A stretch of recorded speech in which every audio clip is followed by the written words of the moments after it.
বন্ধুরা, কেক ও আইসক্রিমের স্বাদ একই সাথে পেতে হলে অবশ্যই কুলফি মালাই কেকের এই রেসিপিটা ট্রাই করুন।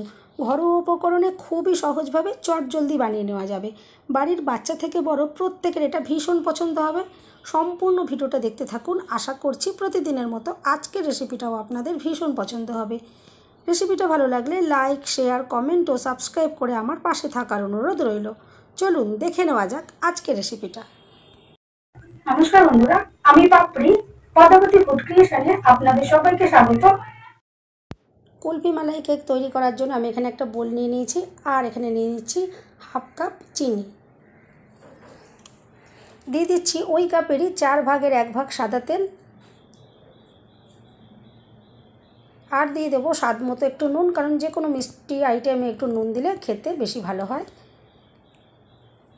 আর এরপর আমি এখানে দিয়ে দিলাম 1 চামচ মতো ভ্যানিলা এসেন্স। ভ্যানিলা এসেন্স যদি ভালো না বাসেন বা ঘরে না থাকে তাহলে কিন্তু এখানে এলাচের গুঁড়ো দিতে পারেন, তাতেও কিন্তু ভীষণ সুন্দর তৈরি হবে এই কেকটা। এরপর আমি একটু মিশিয়ে নিচ্ছি। আমি যেহেতু এখানে গোটা চিনি ইউজ করেছি, এই জন্য একটু মেশাতে আমার সময়টা বেশি লাগছে, কিন্তু আপনারা গুঁড়ো চিনি ইউজ করবেন, দেখবেন ভীষণ কম সময়ের মধ্যে এটা হয়ে যাবে। আর এরপর খানিকটা মিশিয়ে নেওয়ার পর আমি এখানে দিয়ে দিচ্ছি একটা ডিম। আর যে সকল বন্ধুরা ডিম পছন্দ করবেন না, ডিমের বদলে এখানে 2 চামচ টক দই দিয়ে দেবেন, তাতেও কিন্তু এই কেকটা ভীষণ সুন্দরভাবে তৈরি হবে। ডিম দেওয়ার পর আমি খুব ভালো করে সব কিছু মিশিয়ে নিচ্ছি। আমি এখানে বেশ খানিকটা সময় নিয়ে ভালো করে মিশিয়ে নেব, যতক্ষণ না চিনিগুলো খুব ভালোভাবে গলে যাচ্ছে। এখন দেখুন খুব ভালোভাবে মেশানো হয়ে গেছে, এর কালারটা চেঞ্জ হয়ে গেছে, দেখে বোঝাই যাচ্ছে যেটা একদম সম্পূর্ণভাবে রেডি হয়ে গেছে। এরপর আমি এখানে দিয়ে দেব যে কাপ মেপে আমি তেল বা চিনি ইউজ করেছি ওই কাপেরই 1 কাপ ময়দা।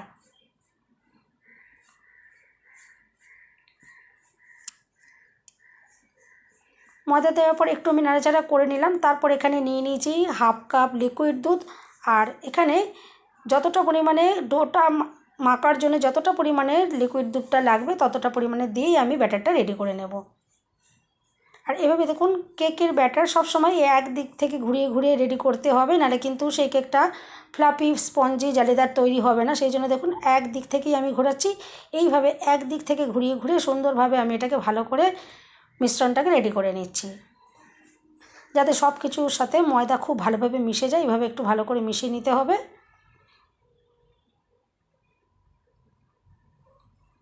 এভাবে আমি খুব ভালো করে মিশিয়ে নিলাম। আর এরপরে এখানে দিয়ে দিচ্ছি 1 চামচ বেকিং পাউডার, আর হাফ চামচের থেকে একটু কম আমি এখানে বেকিং সোডা ইউজ করছি। আর অ্যাক্টিভ করার জন্য ওপর থেকে আমি একটু লিকুইড দুধ দিয়ে দিলাম। আপনারা চাইলে এখানে লেবুর রস দিতে পারেন, বা নর্মাল জল দিতে পারেন, বা ভিনিগারও দিতে পারেন। এরপর ভালো করে আবারও মিশিয়ে নিতে হবে, যাতে বেকিং সোডা বেকিং পাউডারের সাথে মিশ্রণটা খুব ভালোভাবে মিশে যায়। এভাবে আমি ভালো করে একটু মিশিয়ে নিচ্ছি। আর ব্যাটারের ঘনত্বটা আপনারা দেখেই বুঝতে পারছেন এখানে আমি কীরকম ধরনের ব্যাটারটা রেডি করেছি। ঠিক এরকম ধরনের ব্যাটারটা রেডি করে নিতে হবে। আর এরপর আমি এখানে একটা বাটি নিয়ে নিয়েছি, স্টিলের বাটি, আর তার ভেতরে একটা নর্মাল সাদা খাতার পাতা আমি এভাবে একটু গোল করে কেটে নিয়েছি। আর তার উপর থেকে এভাবে একটু তেল ব্রাশ করে দিলাম। আর বাটার পেপার দেওয়ার কিন্তু কোনো রকমেরই প্রয়োজন পড়বে না, এতেই অনেক সুন্দরভাবে কেকটা কিন্তু ডিমোল্ড করতে পারা যাবে। আর এরপরে মিশ্রণটা আমি বাটির ভেতরে এভাবে ঢেলে নিচ্ছি। সম্পূর্ণ মিশ্রণটাই আমি খুব ভালোভাবে এখানে দিয়ে দেব।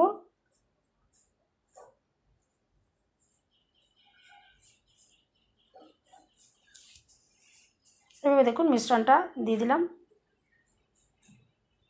আর ভালো করে একটু এভাবে একটু ট্যাপ করে নিতে হবে, যাতে ভেতর যে এয়ারটা আছে যাতে বেরিয়ে যায়।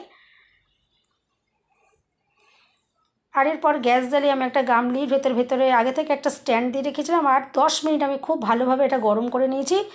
আর এরপরে ওপর থেকে একটা চাপা দিয়ে দিলাম, আর গ্যাসের ফ্লেম একদম লোতে করে 30 মিনিট আমি বেক করে নেব। 30 মিনিটের মধ্যেই কিন্তু এই কেকটা একদম সুন্দরভাবে রেডি হয়ে যাবে।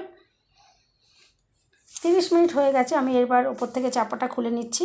আর দেখুন কেকটা কতটা সুন্দরভাবে রেডি হয়ে গেছে, আর কেকটা কত সুন্দর কালার এসছে। আর কেকটা সঠিকভাবে হয়েছে কিনা দেখার জন্য আমি একটা কাঠি দিয়ে একটু এটা চেক করে দেখে নিচ্ছি। দেখুন কাঠির গায়ে একদমই ব্যাটার লেগে যায়নি, তার মানে কেকটা একদম সম্পূর্ণভাবে রেডি হয়ে গেছে। এটা আমি এখন নামিয়ে নিচ্ছি আর ঠান্ডা করে তারপর আমি আপনাদেরকে দেখাবো কেকটা কতটা সুন্দরভাবে রেডি হয়েছে। কেকটা দেখুন এখন ঠান্ডা হয়ে গেছে আর কতটা নরম তুলতুলে তৈরি হয়েছে। আর খুব সহজেই কিন্তু এটা বাটি থেকে এটা বেরিয়েও যাবে, খুব সুন্দরভাবে এটা দেখুন বেরিয়ে যাবে, কোনো রকমেরই অসুবিধা হবে না।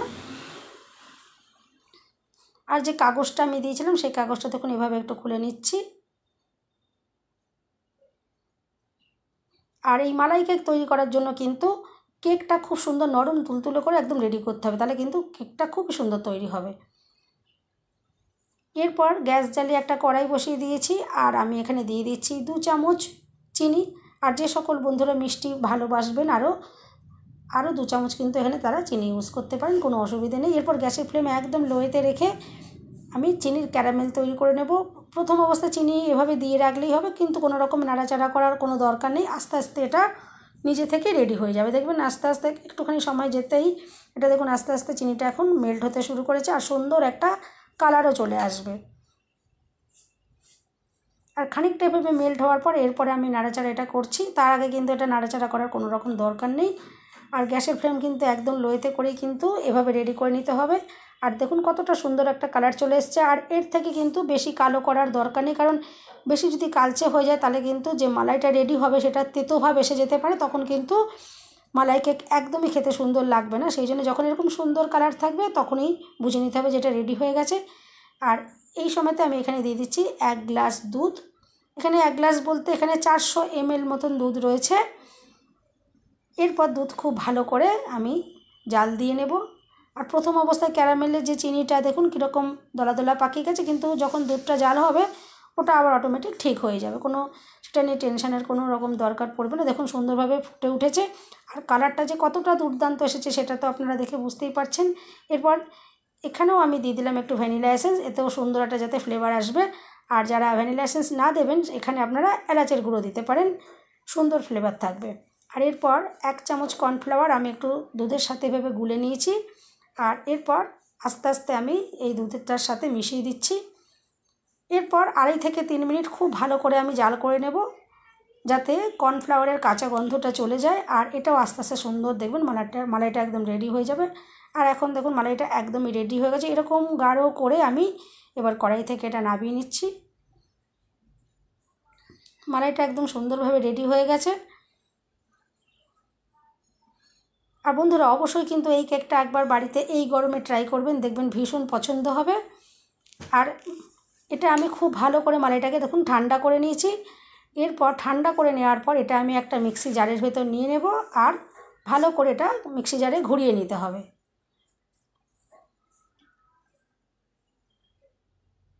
এবার মিক্সি জারের ভেতরে আমি দিয়ে দিলাম। আর এরপর এটাকে আমি ভালো করে ঘুরিয়ে নেব। আর অবশ্যই কিন্তু এভাবে মিক্সিতে দিয়ে একটু ঘুরিয়ে নিতে হবে, তবেই কিন্তু সুন্দর এখান থেকে একটা ক্রিম ভাব চলে আসবে। দেখুন মিক্সিতে ঘুরিয়ে নিয়েছি আর দেখে আপনারা বুঝতেই পারছেন কত সুন্দর একটা ক্রিম ভাব এসে গেছে। আমি চামচে করে আপনাদেরকে দেখুন দেখিয়ে দিচ্ছি। আর এইভাবে কিন্তু মিক্সিতে অতি অবশ্যই ঘুরিয়ে নেবেন, তাহলে কিন্তু সুন্দরভাবে রেডি হবে একদম মালাই কেকটা। এরপর এটা আমি ফ্রিজে 1/2 ঘন্টার জন্য রেখে দেব। 1/2 ঘন্টা হয়ে গেছে, আমি এবার দেখুন কেকটাকেও নিয়ে চলে এসেছি। আর কেকটা তো আপনারা দেখে বুঝতেই পারছেন কতটা নরম তুলতুলে সুন্দর তৈরি হয়েছে। আর ফ্রিজে রাখার পর দেখুন এটা আবারও একটু জমাট বেঁধে এসেছে। এরপর আমি এটা দেখুন চামচে করে কেকের ওপর দিয়ে এভাবে মালাইটাকে দিয়ে দিচ্ছি। আর যেহেতু আমি কেকটা খুবই স্পঞ্জি করে তৈরি করেছি, সেই জন্য কেকটার উপর থেকে কোনো রকম ছিদ্র করার প্রয়োজন পড়লো না। যদি আপনারা তৈরি করার সময় কেকটা যদি বাই চান্স শক্ত হয়ে যায় তখন কিন্তু যে কোনো একটা টুথপিক দিয়ে কেকটা উপর থেকে ছিদ্র ছিদ্র করে দেবেন, যাতে মালাইটা ভেতরে ভালোভাবে অ্যাবজর্ব হতে পারে। এরপর দেখুন আমি কেকের ওপর থেকে এভাবে মালাইটা দিয়ে দিচ্ছি। আর আমি কিন্তু এই কুলফি মালাই কেকটা একদম নর্মাল ঘরোয়াভাবে দেখাচ্ছি। এভাবে দেখুন কেকের 4 সাইডে যাতে ভালোভাবে লেগে যায় সেভাবে একটু করে দিয়ে দিতে হবে, যাতে সাইডগুলোতেও খুব সুন্দরভাবে মালাইটা পড়ে। আমি দেখুন খুব ভালোভাবে মালাইটা এভাবে দিয়ে দিলাম। আর এখনই কতটা দুর্দান্ত দেখতে লাগছে। এরপর আমি একটু আরও সৌন্দর্যের জন্য ওপর থেকে দেখুন একটু কাজু পেস্তা এগুলো দিয়ে একটু সাজিয়ে নেবো, যাতে কেকটা দেখতেও সুন্দর হয়। এই গরমকালে যদি বাড়িতে ছোটোখাটো কোনো জন্মদিন থাকে আপনারা কিন্তু এইভাবে এটা ট্রাই করতে পারেন, দেখবেন ভীষণ ভালো লাগবে। এইভাবে কেকটা রেডি করে নেওয়ার পর আপনারা এটা ফ্রিজে রেখে দেবেন, আর ফ্রিজে রেখে দেওয়ার পর তারপর ঠান্ডা ঠান্ডা এটা সার্ভ করবেন, দেখবেন ভীষণ সুন্দর লাগবে। একদিন যদি তৈরি করে এভাবে খান, মুখে কিন্তু স্বাদ একদম লেগে থাকবে। আর এটা যদি তৈরি করে না খান তাহলে কিন্তু এর স্বাদ কিন্তু বোঝানো সম্ভব নয়। অবশ্যই আপনারা এভাবে একবার বাড়িতে ট্রাই করবেন, দেখবেন আপনাদের ভীষণ পছন্দ হবে। আর বন্ধুরা, রেসিপিটা যদি ভালো লাগে অবশ্যই কিন্তু লাইক, শেয়ার, কমেন্ট আর সাবস্ক্রাইব করে অবশ্যই আমার পাশে থাকার অনুরোধ রইল। আর বেল বাটনটা ক্লিক করে রাখবেন, যাতে আমি যখনই নতুন ভিডিও আপলোড করব সঙ্গে সঙ্গে নোটিফিকেশান সবার আগে আপনি পেয়ে যাবেন। আর এরপর দেখুন, এখান থেকে আমি একটা টুকরো কেটে আপনাদেরকে দেখাচ্ছি এটা কতটা সুন্দরভাবে রেডি হয়েছে। সবাই সুস্থ থাকবেন, ভালো থাকবেন। দেখা হবে নেক্সট ভিডিওতে। ভিডিওটা শেষ পর্যন্ত দেখার জন্য সবাইকে রইল অসংখ্য অসংখ্য ধন্যবাদ। আর এখন দেখুন, আমি এটা এখনও ফ্রিজে রাখিনি, তার আগেই আমি আপনাদেরকে দেখিয়ে দিলাম, কিন্তু এরপর যখন এটা ফ্রিজে রাখবেন দেখবেন ভীষণ সুন্দরভাবে রেডি হবে।